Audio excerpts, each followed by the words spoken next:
নমস্কার, অ্যাস্ট্রো রাজু চ্যানেলে আপনাদেরকে স্বাগত। আপনাদের সাথে আমি রাজু। আলোচনা করব 22শে জানুয়ারি থেকে 28শে জানুয়ারি এই সপ্তাহটি মিথুন রাশির ওপর কী ধরনের প্রভাব আসতে পারে। এই সপ্তাহে চন্দ্রমাকে গোচরে বৃষভ রাশি, মিথুন রাশি, কর্কট রাশি ও সিংহ রাশিতে ভ্রমণ করতে দেখা যাবে। সপ্তাহের শুরুতেই চন্দ্রমাকে গোচরে বৃষভ রাশিতে অবস্থান করতে দেখা যাচ্ছে।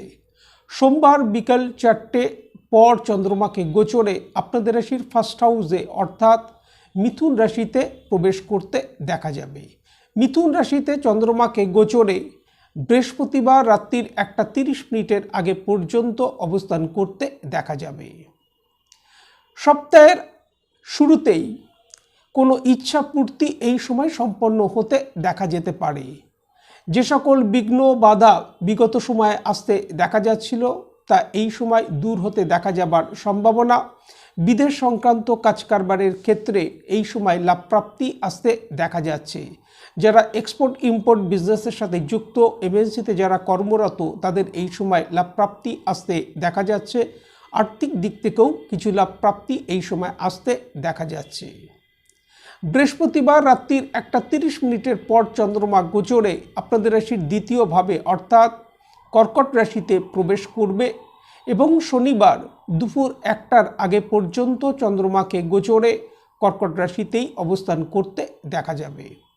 আর্থিক দিক থেকে কিছু লাভপ্রাপ্তি এই সময় আসতে দেখা যাচ্ছে, তবে গৃহে বাদ বিবাদ না আসে এই বিষয়ে এই সময় খেয়াল রাখা উচিত।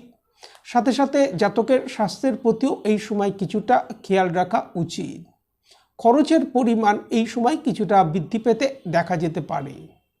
শনিবার দুপুর 1টার পর চন্দ্রমা গোচরে আপনাদের রাশির তৃতীয়ভাবে অর্থাৎ সিংহ রাশিতে প্রবেশ করবে এবং সপ্তাহের শেষ চন্দ্রমাকে গোচরে সিংহ রাশিতেই অবস্থান করতে দেখা যাবে। জাতকের মধ্যে সাহস, পরাক্রম এগুলো এই সময় বৃদ্ধি পেতে দেখা যাবে। কোনো ইচ্ছা পূর্তি এই সময় সম্পন্ন হতে দেখা যাবার সম্ভাবনা। আর্থিক দিক থেকে লাভপ্রাপ্তি আসতে দেখা যেতে পারে। ভাগ্যের সহায়তা এই সময় আসতে দেখা যাচ্ছে। কমিউনিকেশনের প্রতি এই সময় কিছুটা খেয়াল রাখা উচিত। প্রেম প্রণয়ের ক্ষেত্রে সফলতা প্রাপ্তি আসতে দেখা যাচ্ছে। দাম্পত্য জীবনের ক্ষেত্রে স্বাভাবিক রেজাল্ট আসতে দেখা যাচ্ছে। বিদ্যার্থীদের বিদ্যাক্ষেত্রে এই সময় পরিশ্রম বৃদ্ধি করা উচিত। এই সময় ইএনটি রিলেটেড কোনো সমস্যা, স্কিন রিলেটেড প্রবলেম, পেটের সমস্যার প্রকোপ কিছুটা বৃদ্ধি পেতে দেখা যেতে পারে। এই সময় প্রত্যহ ভগবান গণেশজির যদি আরাধনা করা যায় তা থেকে যথেষ্ট লাভ প্রাপ্তির সম্ভাবনা। আজ এই পর্যন্ত। নমস্কার।